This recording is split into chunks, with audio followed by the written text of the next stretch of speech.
Si crees que estamos en los peores tiempos que ha vivido el ser humano, si crees que tu vida es dura porque el GTA 6 tarda mucho en salir, o si eres de esos románticos de las armaduras y el feudalismo, a los que les gustaría vivir en la Edad Media, déjame decirte que es posible que hoy te quite esos pensamientos para siempre. En el capítulo de hoy vamos a viajar hasta el año 536, considerado por muchos historiadores como el peor año de la historia.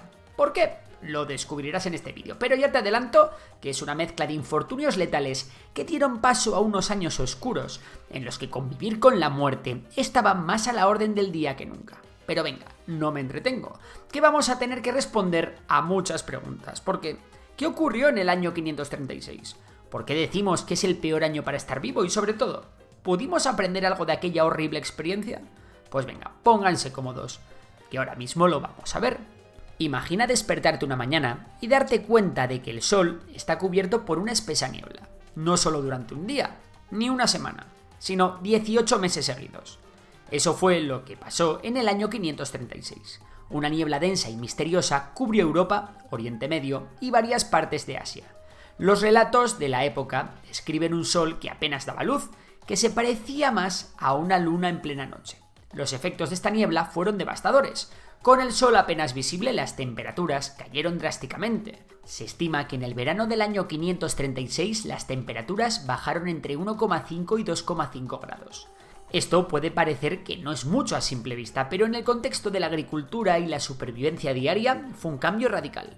Sin la luz solar suficiente, las cosechas no pudieron crecer adecuadamente, lo que llevó a una escasez de alimentos sin precedentes. Las crónicas de la época, como las de Procopio de Cesarea, un historiador bizantino, describen un mundo en penumbra constante. Procopio escribió que durante este año el sol dio luz sin brillo, como la luna, pero durante todo el año. Esta oscuridad prolongada tuvo un impacto psicológico profundo en las personas, en una época en la que los fenómenos naturales se interpretaban a menudo como señales divinas.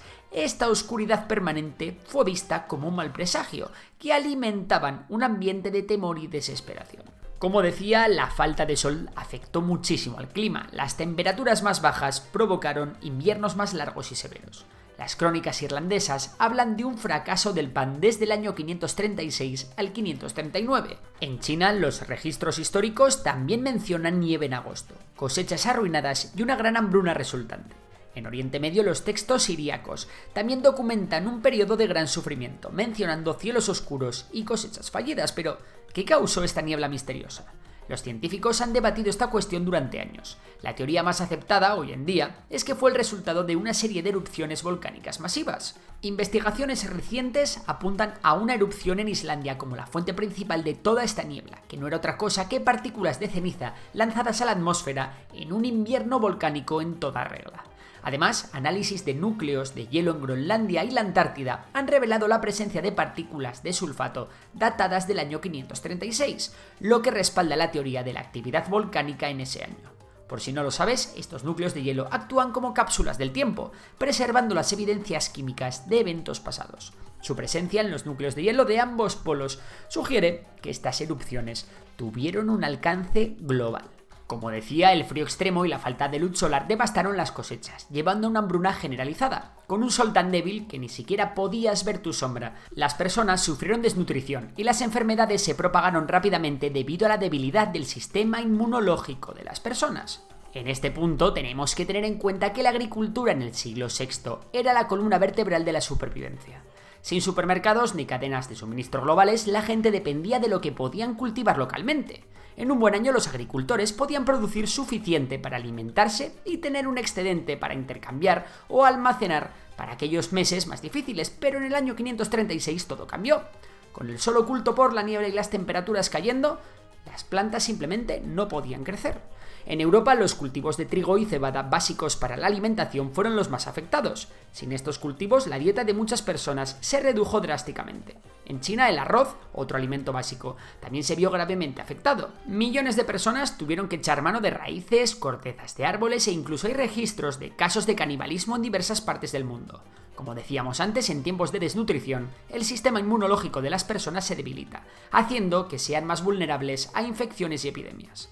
Las condiciones de vida insalubres, combinadas con la mala nutrición, crearon el caldo de cultivo perfecto para la propagación de enfermedades. La falta de alimentos también tuvo un impacto en las estructuras sociales y económicas de la época.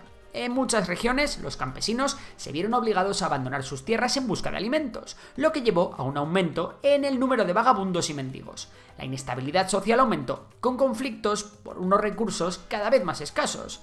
La vida comenzó a no tener prácticamente valor y en muchos lugares del mundo se mataba por una triste hogaza de pan. Aquello era lo más parecido al infierno en la tierra.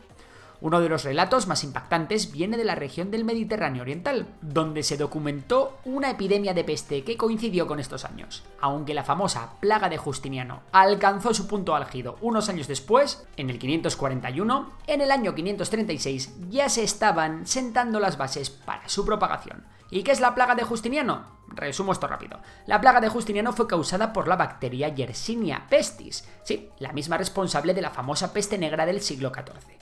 Esta pandemia recibió su nombre por el emperador bizantino Justiniano I, que reinaba en ese momento. La plaga tuvo un impacto devastador en el imperio bizantino y también en el mundo mediterráneo, contribuyendo a la debilitación del imperio. La plaga comenzó en Egipto y se propagó rápidamente a través de las rutas comerciales del Mediterráneo. Constantinopla, la capital del imperio, fue una de las ciudades más afectadas. Relatos, como los que mencionaba de Procopio de Cesarea, describen escenas de horror en las calles de la ciudad, con cadáveres acumulándose y una ciudad paralizada por el miedo. Se estima que la plaga mató a alrededor del 30 al 50% de la población de Constantinopla en el primer brote. La mortalidad en algunas zonas alcanzó niveles tan altos que los servicios básicos colapsaron. Los cadáveres quedaron sin enterrar, las cosechas se dejaron sin recoger y la economía se paralizó. En total, la plaga podría haber matado directa o indirectamente a entre 25 y 50 millones de personas, lo que más o menos sería entre el 15 y el 25% de la población europea de la época.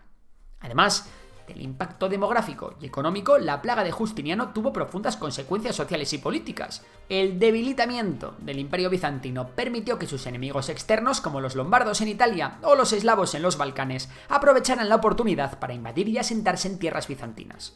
La plaga también socavó la moral y la cohesión social, con muchas personas creyendo que estaban siendo castigadas por los pecados de la humanidad.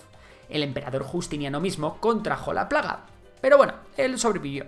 Todo lo ocurrido en el año 536 es una prueba de la vulnerabilidad de las sociedades humanas ante la madre naturaleza. La combinación de erupciones volcánicas, enfriamiento global y hambrunas muestra cómo dependemos de la estabilidad del clima para nuestra supervivencia. La caída en la producción agrícola provocada por el frío y la falta de sol llevó una cadena de efectos que incluyó desnutrición, enfermedades y desestabilización social. En nuestra era moderna hemos visto eventos similares, aunque no tan extremos. Por ejemplo, la erupción del monte Pinatubo en Filipinas en 1991 estuvo cerca de ser un gran desastre mundial y de hecho tuvo efectos en el clima y la agricultura de la región.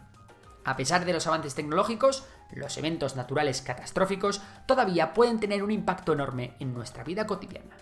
Si te ha gustado este vídeo ya sabes que puedes darle like, suscribirte y nos vemos en próximas entregas. Por lo demás, un saludo y hasta la próxima.